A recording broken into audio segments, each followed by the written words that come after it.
Welcome dear rockers, कैसे हो आप सभी। तो आज हम लेकर आ चुके हैं आपके लिए एक अमेरिकन स्विस को प्रोडक्शन से बनी एक non linear crime thriller movie. अच्छा, आप बोलोगे ये लीनियर नॉन लीनियर क्या हो गया। देखो, लीनियर स्टोरी होती है जो शुरू से एक पॉइंट पे स्टार्ट होती है और दूसरे पॉइंट पे खत्म हो जाती है। बीच में जो होगा वो एक सीधी लकीर की तरह होगा और कहानी को उसके एंड तक लेकर छोड़ दिया जाएगा। हाँ, अब नॉन लीनियर स्टोरी उसे कहते हैं जो कहानी की शुरुआत और एंड तो होती है जहाँ, लेकिन वो एक सीधी लकीर की तरह नहीं चलता, बल्कि बीच बीच में कहानी अलग अलग दिशाओं में जाती है, टाइम लाइन्स में आगे पीछे जाती है और अलग अलग दिशाओं में जाकर फिर आखिर में एंड की ओर जाती है। और कभी कभी तो एंड भी बहुत अलग हो जाता है। ऐसी ही दोस्तों मूवी देखने वाले हैं जो बहुत ही झकास है, जो कि 2024 में रिलीज हुई है। नाम है स्यूटॉन। सोचिए यार, आप एक मस्त सुनसान सड़क से गुजर रहे हैं आराम से, और वहाँ पे दो आदमी आगे जिनके पास बाइक्स है, उनका एक्सीडेंट हो गया। क्या एक्सीडेंट? और वो सड़क पर पड़े हुए हैं। उनके पास एक सूटकेस भर के रोकड़ा है, पास ही नशीले पदार्थ के पैकेट्स बिखरे पड़े हैं। इसके अलावा 2 गन्स भी पड़े हुए हैं। ऐसे में आप क्या करोगे? आपके पास 3 ऑप्शंस होंगे। या तो आप वहाँ पे एक परफेक्ट क्राइम की सेटिंग करके वो रोकड़े वाला सूटकेस उठाकर निकल सकते हैं, या पुलिस को कॉल कर सकते हैं, या फिर तीसरा ऑप्शन होगा कि आप बिना कुछ किए चुपचाप अपना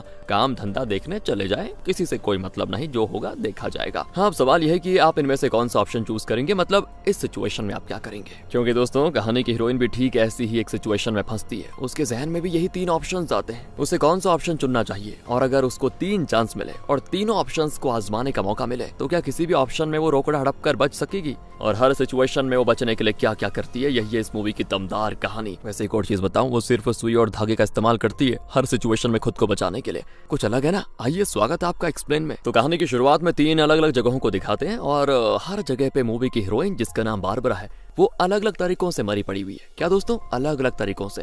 हाँ, एक तो है गार्डन जहाँ मरी हुई बारबरा के हाथ में धागे की फिरकी है, और एक सूटकेस है जिसके हैंडल में हथकड़ी लगी है। दूसरी जगह है एक बिल्डिंग के अंदर जहाँ बारबरा के हाथ में हथकड़ी लगी है, और तीसरी जगह है एक जलती हुई बिल्डिंग के बाहर जहाँ आग के बीच में बारबरा मरने की हालत में पड़ी हुई है। और यहाँ बारबरा के वॉइस ओवर में बताया जाता है कि मेरी इस हालत की वजह है मेरा गलत फैसला। वो क्या फैसला था, ये जानकर आप जरूर दंग रह जाएंगे। कहीं आप भी इस सिचुएशन में ना फंसे, इसीलिए आपकी भलाई के लिए मैं बता ही देती हूँ। बारबरा के इस वॉइस ओवर के बाद दोस्तों स्क्रीन पे सिलाई करके मूवी का टाइटल स्यूटॉन डालकर मूवी होती है शुरू। और यहाँ बारबरा अपने घर में सोकर उठती है आराम से। वो एक टेलर है। वैसे जब बारबरा बहुत कम उम्र की थी तब उसकी माँ चल बसी, जो कि खुद भी एक टेलर थी, और उनकी आखिरी इच्छा थी कि उनके मरने के बाद भी बारबरा ये टेलर की शॉप बंद ना करे, उसे खुद चलाए। इसीलिए बारबरा आज तक दोस्तों टेलर की शॉप चला रही है। हालांकि उसको ये काम पसंद नहीं है, वो मजबूरी में कर रही है। और ये कोई मामूली टेलर नहीं है दोस्तों। उसके घर में बेडरूम से लेकर बाथरूम तक हर जगह सीलिंग पे धागों को जैसे नेटवर्क बनाया हुआ है। हर तरफ सिलाई के जरिए बने हुए कुछ इमेजेस हैं जिनमें बारबरा और उसकी माँ साथ में है। लगता है धागे में मास्टरी करके रखी हुई है इसने। और जो भी वो बनाती है दिखने इसमें पूरे ओरिजिनल फोटोज जैसे दिखते हैं। एक डोर खींची तो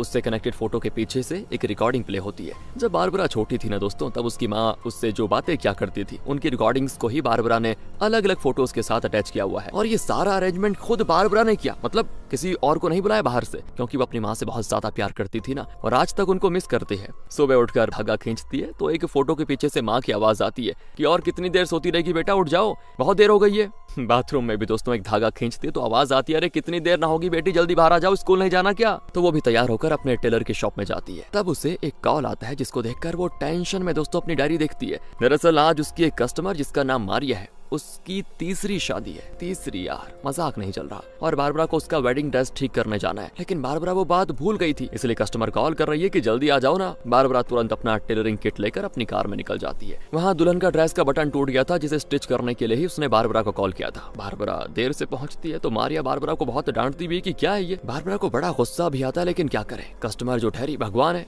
वो कुछ नहीं कह पाती। तो बारबरा उसके ड्रेस में पीछे का बटन सीने लग जाती है। पर मारिया चुप नहीं रहती, वो बारबरा का टेलरिंग किट खोल देती है दोस्तों, जिसमें बारबरा ने अपनी माँ की आवाज रिकॉर्ड की हुई थी। जब उन्होंने बारबरा के लिए एक अच्छा सा गाना गाया था, वो वाली वो प्ले होने लग जाता है। और उसमें बारबरा की माँ की आवाज सुनकर मारिया कहती है, तुम्हारी माँ को मैं अच्छी तरह से जानती थी, वो वक्त की बड़ी पाबंद थी और बढ़िया काम भी करती थी, लेकिन तुम हो कि एक बटन भी ठीक से स्टिच नहीं कर पाती, ऊपर से लेट हो। इसी बीच बारबरा के हाथ से बटन फिसल कर नीचे एक ड्रेन होल के ऊपर गिर जाता है। बारबरा चाहती तो उसे उठा सकती थी दोस्तों, लेकिन अभी तक मारिया ने उसकी जो इंसल्ट की, उसके लिए बारबरा उससे एक छोटा सा बदला लेना चाह रही है और जानबूझकर उस बटन को ड्रेन के अंदर खिसका देती है। इस पे मारिया फिर उसको डांटती है कि अब क्या होगा, ये तो सील ड्रेन है, ये खुलेगा कैसे। बारबरा कहती है, कोई प्रॉब्लम नहीं मैडम, मैं अभी दुकान जाकर एक स्पेयर बटन लेके आ जाती हूँ। तो मारिया भड़क जाती है, तुम एक्स्ट्रा बटन नहीं लेकर आई क्या? फिर आई क्यों? थोड़ी देर में मेरी शादी है, अगर तुम बटन लेकर टाइम पे नहीं पहुंची ना, पूरी दुकान में आग लगा दूंगी तुम्हारी। बारबरा दोस्तों उसके ड्रेस पे बटन की जगह एक सेफ्टी पिन लगाकर बटन लेने के लिए दुकान के लिए निकल जाती है। और यहाँ शुरू होती है असली कहानी। दुकान के रास्ते में एक सुनसान सड़क पे 2 बाइकर्स का एक्सीडेंट हो गया था और दोनों सड़क पे पड़े हुए हैं बिल्कुल बिल्कुल, हालांकि जिंदा हैं दोनों। उन दोनों के आगे गन्स हैं और उससे भी आगे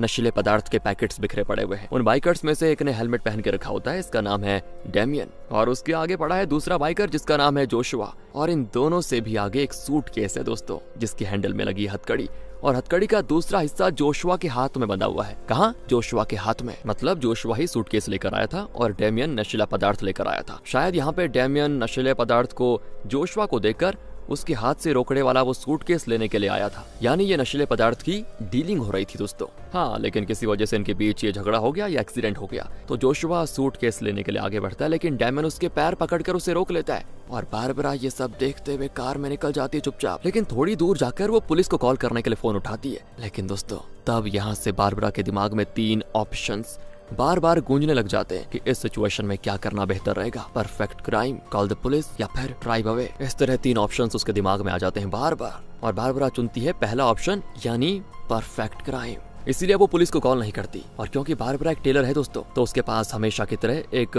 धागों की फिरकियां होती है, और छोटी सी लेकर बड़ी तक हर सुई का साइज भी। तो वो 2 फिरकियों को निकालकर एक को कार के एक साइड में, दूसरी फिरकी को दूसरे साइड में फिक्स करके दोनों धागों के एंड में 2 सुइयों को बांध देती है, और फिर दोनों सुइयों को लेकर कार से उतरती है। एक्सीडेंट स्पॉट पर जोशुआ को एक तरफ और डेमियन को दूसरा तरफ धक्का देती है। तो धागे से कनेक्टेड एक सुई को वो जोशुआ के हाथ से कनेक्टेड हथकड़ी के चेन में घुसाकर दूसरी तरफ निकाल लेती है, और दूसरी सुई को वो डेमियन के शर्ट स्लीव में घुसाकर दूसरी तरफ निकालती है। फिर दोनों धागों को लेकर पीछे की तरफ जाती है। अब पता नहीं दोस्तों ये क्या कर रही है, लेकिन जब वो लौटती है तो उसके हाथ में दोनों सुइयां नहीं होती। वो जोशुआ के आगे पड़ा हुआ सूटकेस लेकर जाती है और अपनी कार में बैठकर निकल जाती है। कार के अंदर वो दोनों फिरकियां धीरे धीरे खत्म हो जाती हैं, और जब धागे पूरी तरह से खत्म हो जाते हैं तो एक्सीडेंट स्पॉट पे बारबरा ने इन धागों के साथ जो सुइयां कनेक्ट करके छोड़ी थी वो अब कार के पीछे आ जाती हैं। और तब पता चलता है दोस्तों कि असल में बारबरा ने उन दोनों सुइयों को डेमियन और जोशुआ के पीछे जो गन्स पड़े थे उनके साथ बांध दिया था, क्योंकि बारबरा ने एक सुई को जोशुआ की हथकड़ी में घुसाया था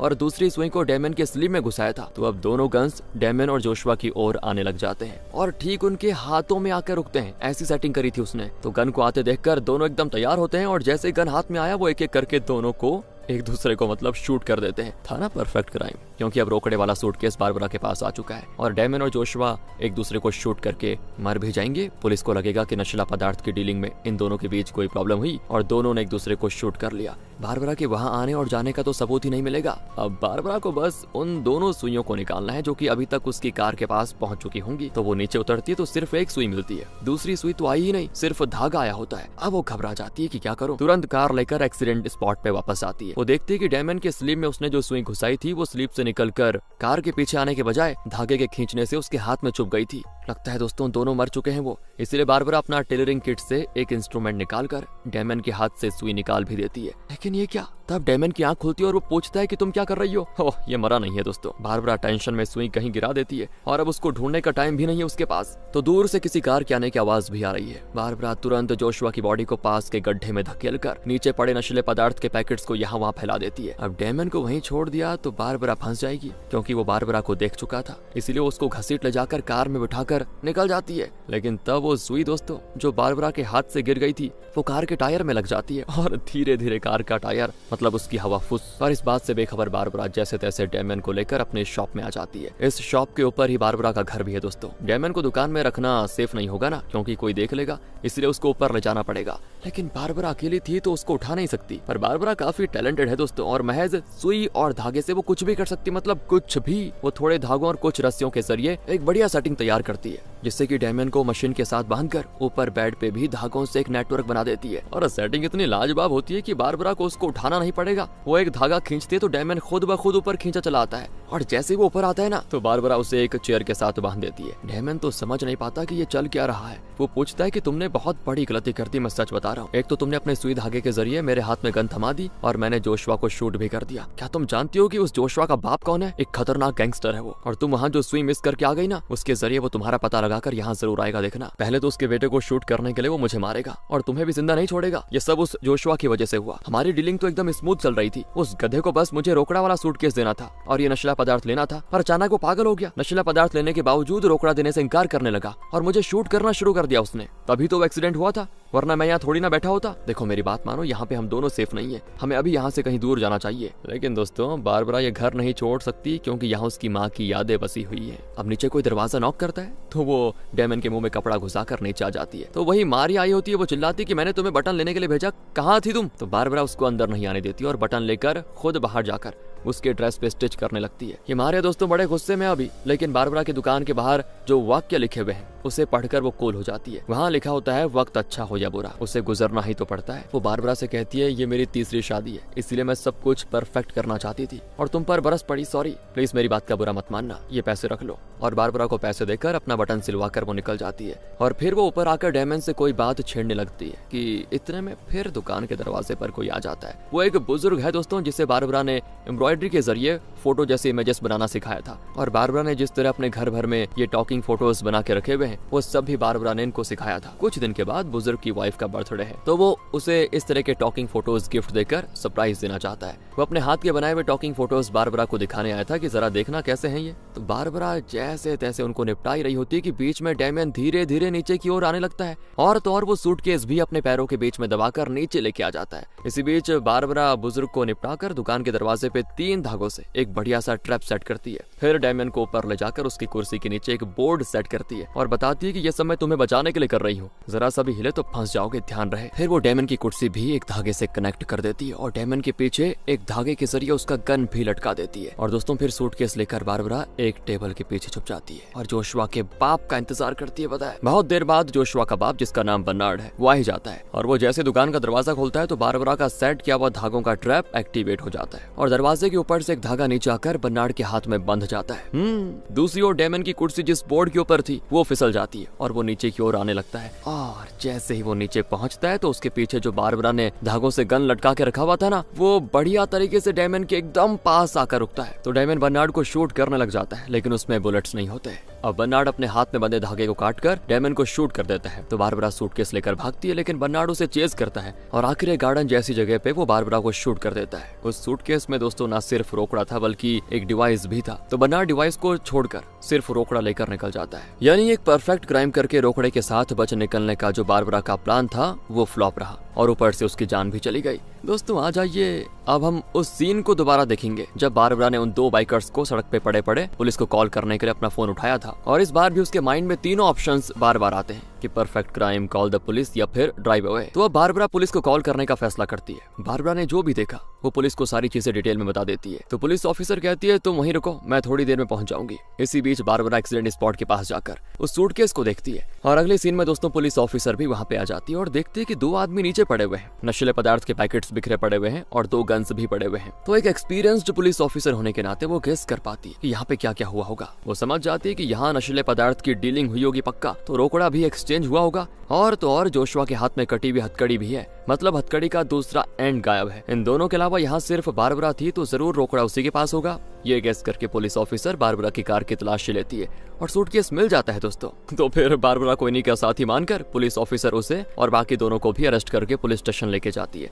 फिर तीनों को एक कमरे में अलग अलग हथकड़ियां पहनाकर पूछती है वो कि अब बताओ सच क्या है। जोशुआ तो रो ही देता है। वो कहता है कि मेरी इस गलती के लिए मेरे बाप मुझे कभी माफ नहीं करेगा, वैसे भी वो मुझे नालायक समझता है। अब वो ना मुझे जिंदा छोड़ेगा, ना आपको और ना ही डेमन को या फिर इस लड़की को। पुलिस ऑफिसर कहती है मेरे पास तुम्हारा ये ड्रामा देखने का बिल्कुल टाइम नहीं है, पहले बता दूं, मुझे एक जरूरी काम है, उसे खत्म करके फिर तुम तीनों की खबर लेती हूँ। कहकर पुलिस ऑफिसर दरवाजा खोलती है तो वहाँ खड़ी होती है मारिया। और वैसे यहाँ पे हो रही है मारिया की शादी और उसकी शादी करवा रही है ये पुलिस ऑफिसर। दोस्तों यहाँ बारबरा देखती है कि इन तीनों के हथकड़ियों की चाबी टेबल पर ही है, लगता है पुलिस ऑफिसर उसे यहाँ भूल कर चली गई थी। तो बारबरा डेमन से कहती है तुम अपना बेल्ट और शू लेस निकाल कर दोनों को रस्सी की तरह बांधो, हम दोनों मिलकर उस चाबी को निकालेंगे। दूसरी ओर दोस्तों मारिया के ड्रेस में अभी तक बारबरा ने बटन तो सिया ही नहीं था, याद है ना आपको कंडीशन, क्योंकि बारबरा उसके ड्रेस पे सेफ्टी पिन लगाकर आ गई थी। अब वो पिन निकलकर मारिया की पीठ पे चुभता है और खून तक निकल आता है। यहाँ डेमन अपना बेल्ट और शू लेस को बांध रहा होता है तो बारबरा एक सुई को धागे के साथ बांधकर एक छोटा सा पेपर कोन बनाकर उसके अंदर सुई को घुसा देती है। फिर उसे एक बड़े पेपर का रोल बनाकर उस कोन को अंदर घुसा देती है। अब बारबरा डेमन से कहती है अब अपने बेल्ट को ठीक उस चाबी पे फेंको। वो कई बार कोशिश करके आखिर में ठीक जगह पे फेंकने में सफल हो जाता है और अब बारबरा उस बड़े पेपर रोल में फूंकती है तो उसके अंदर से छोटा कोन निकलकर सीधे उस किचन के रिंग के अंदर घुसता है। कोन के अंदर तो धागे के साथ बंधी हुई सुई है दोस्तों, जो ठीक डेमन के बेल्ट में घुस जाती है। अब अगर डेमन अपना बेल्ट खींचेगा तो उस सुई धागे के साथ चाबी भी उसके पास खींची चली आएगी। बहुत ही अकलमंद है यार ये बारबरा। लेकिन इससे पहले कि ये लोग चाबी को अपनी ओर खींच पाते, वहाँ मारिया जिद पकड़ लेती है कि इस तरह बिना बटन के मैं शादी नहीं करूंगी। सेफ्टी पिन के चुभने से मुझे दर्द हो रहा है बहुत और खून तक निकल आया। तो पुलिस ऑफिसर कहती है तुम्हें जिसकी जरूरत है वो मेरे पास है। कहकर वो झट से कमरे में आ जाती है जहाँ इन तीनों को हथकड़ी पहना कर रखा गया था। वहीं अब उसकी आहट को सुनते ही डेमन अपना बेल्ट खींच लेता है और बारबरा भी अपनी सुई खींच लेती है और चाबी वहीं की वहीं रह जाती है। इतने में आती पुलिस ऑफिसर और चाबी से बारबरा की हथकड़ी खोलकर उससे बाहर ले जाकर मारिया का ड्रेस स्टिच करने को कहती है।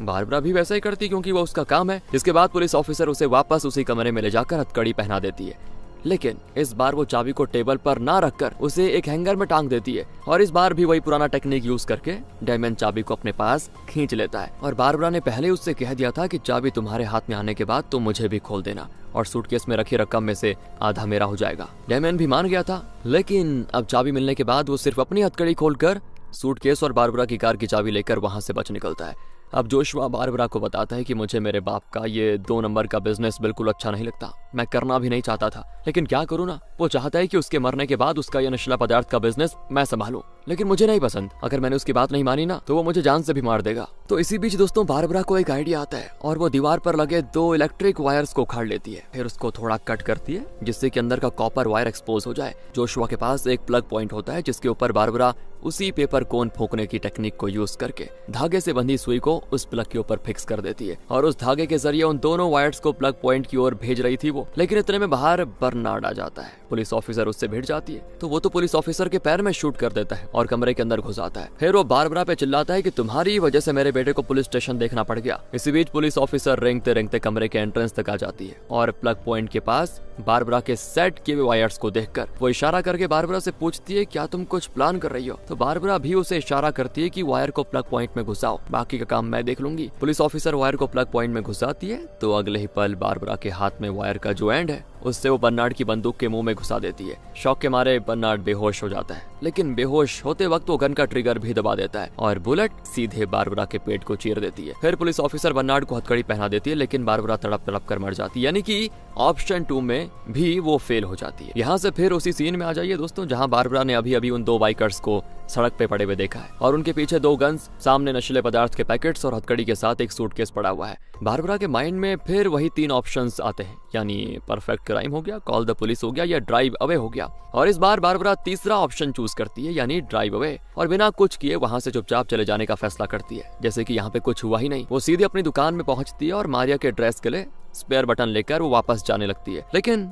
रास्ते में बर्नार्ड उसे रोक लेता है। एक्चुअली उस समय बर्नार्ड डेमन को शूट कर रहा होता है और तभी बारबरा की कार वहां से गुजर रही होती है। इस वजह से बर्नार्ड उसे शूट करने लग जाता है। बारबरा भी घबराकर कार घुमाकर सीधे पुलिस स्टेशन को कई बार कॉल करती है और इस बार स्टेशन में मारिया की तीसरी शादी हो रही है और उनकी शादी करवाने का शुभ काम करते हुए पुलिस ऑफिसर फोन नहीं उठाती और फिर कोई रास्ता न पाकर बारबरा एक रेस्टोरेंट में जाती है क्योंकि उसको लगता है कि ऐसी पब्लिक जगह पे बर्नार्ड से उसे खतरा नहीं होगा। लेकिन दोस्तों बर्नार्ड अपने बेटे जोशुआ को लेकर बारबरा का पीछा करते करते उसी रेस्टोरेंट में आ जाता है और ठीक बारबरा के टेबल पे जोशुआ को बिठाकर खुद भी बैठ जाता है। वो बारबरा से कहता है कि ध्यान से सुनो, तुम मुझसे बच नहीं सकती, लेकिन मरने से पहले तुम्हें मेरी एक मदद करनी होगी। ये मेरा नालायक बेटा है जिससे एक छोटा सा भी काम ढंग से नहीं किया जाता। उसे चोट लगी है और मैं ऐसा धंधा करता हूँ कि इसे हॉस्पिटल नहीं लेके जा सकता। तुम इसे बाथरूम में ले जाकर इसके घावों पे जरा सिलाई कर दो। अगर तुमने होशियारी दिखाई तो फिर ये तुम्हें शूट कर देगा। बारबरा भी स्टिचिंग के लिए अपने जो टेलरिंग किट थी उससे कुछ चीजें लेकर जोशुआ के साथ बाथरूम आ जाती है और उसके घावों की सिलाई करने में लग जाती है।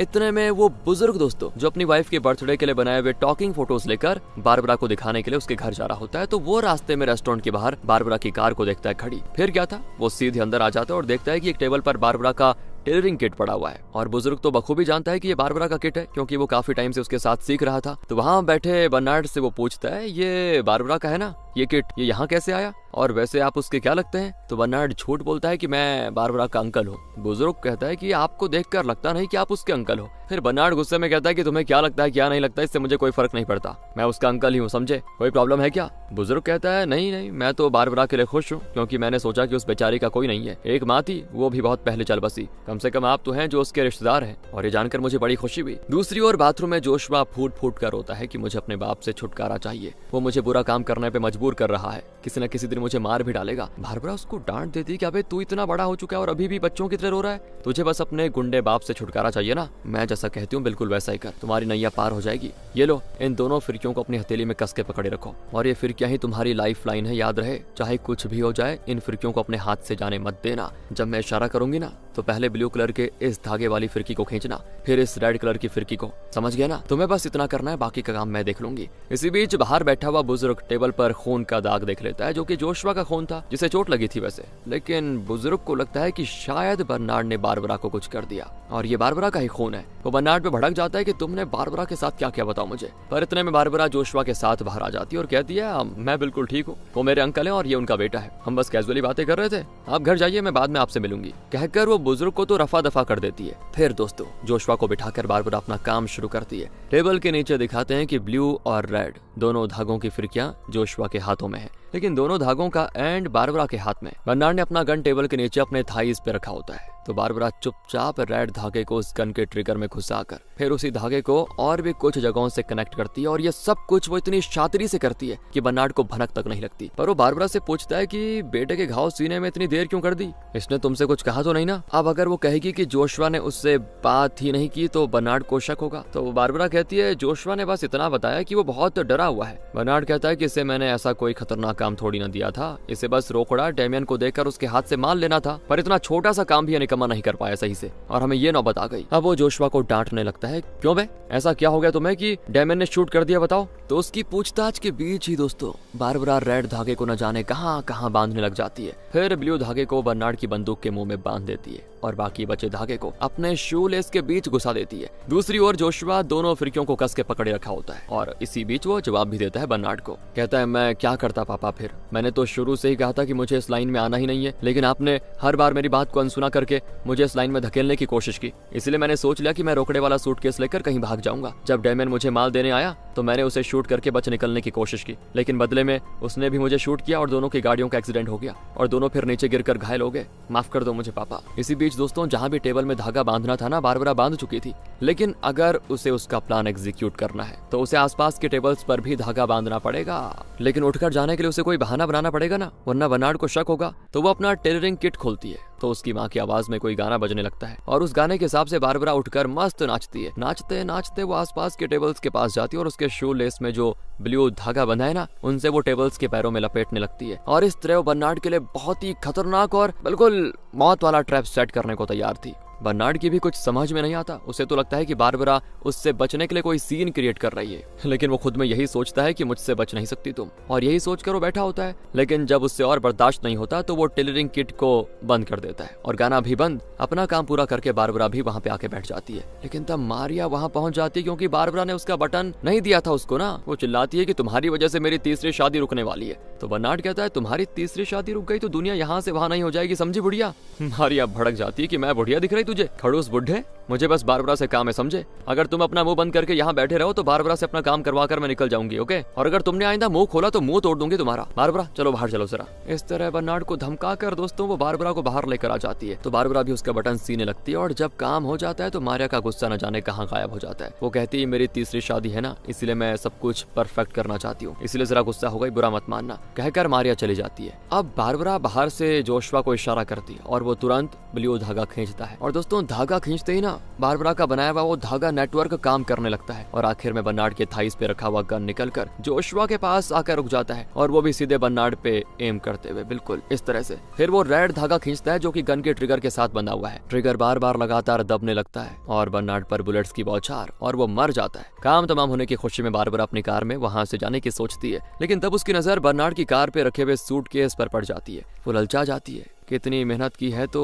रोकड़ा भी ले लेती हूँ। यही सोचकर वो सूटकेस लेकर अपनी कार में निकल जाती है। लेकिन दोस्तों उसे सूटकेस ले जाते हुए जोशुआ देख लेता है। बारबरा सीधे अपनी दुकान में जाकर सूटकेस से करेंसी नोट्स के इकट्ठे निकालकर वहाँ अपने ड्रॉर में रखने लगती है। लेकिन तब वो देखते हैं कि उस सूटकेस में एक डिवाइस है जिसका कंट्रोल जोशुआ के हाथ में है। बारबरा उसी को ही देख रही होती है कि वो डिवाइस बूम ब्लास्ट, लगता है वो असल में बॉम्ब था दोस्तों। शायद बाप बेटे का प्लान ही यही था कि वो डेमन से माल भी ले लेंगे और उसे रोकड़ा देने के बहाने उसे बॉम्ब से उड़ा देंगे। पर बारबरा बीच में आ गई, फंस गई, पूरी बिल्डिंग डैमेज हो जाती है और बारबरा मरने की हालत में बाहर निकलती है। तब जोशुआ कार में वहाँ पे आता है और बारबरा को मरते हुए देखता है। इस तरह दोस्तों मतलब बारबरा के सामने जो 3 ऑप्शंस थे, तीनों में बारबरा की मौत हुई। तो क्या बारबरा के पास जिंदा रहने का कोई ऑप्शन था ही नहीं क्या? अगर आप भी यही सवाल पूछ रहे हो तो जवाब है उसके पास एक और ऑप्शन था, और वो ऑप्शन दिखाने के लिए कहानी जाती है उस सीन में जहां बारबरा पहली बार मारिया के ड्रेस का बटन स्टिच कर रही थी और तब उसके हाथ से बटन गिर गया और वो एक ड्रेन होल के ऊपर गिरा। इस पॉइंट पर बारबरा जो मारिया पर गुस्सा थी दोस्तों, उसने आपको पता ही होगा जानबूझ के बटन को होल में डाल दिया था ताकि मारिया को थोड़ा और इंतजार करना पड़े, वो गुस्सा हो जाए। और उसी पॉइंट से बारबरा की प्रॉब्लम्स शुरू हुई दोस्तों,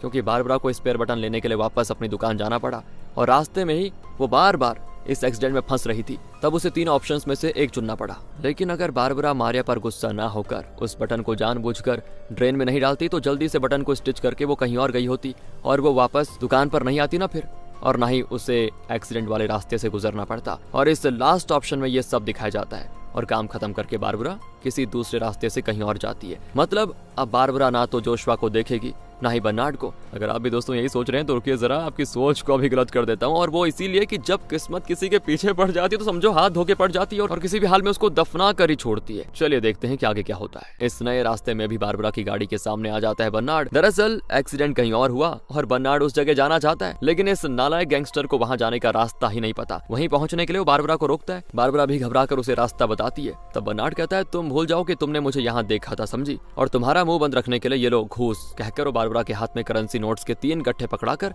अपनी कार में निकल जाता है। मतलब जब बारबरा ने गुस्से में एक फैसला लिया था तो उसके आगे के सारे फैसले उसके खिलाफ ही काम करने लगे और हर बार उसकी मौत हुई। लेकिन ठंडे दिमाग से और सब्र से जो उसने फैसला लिया और बटन को वहां नहीं डाला होल में, तो देखा मौत से भी बच पाई और बैठे बैठे इतनी बड़ी रकम मिल गई।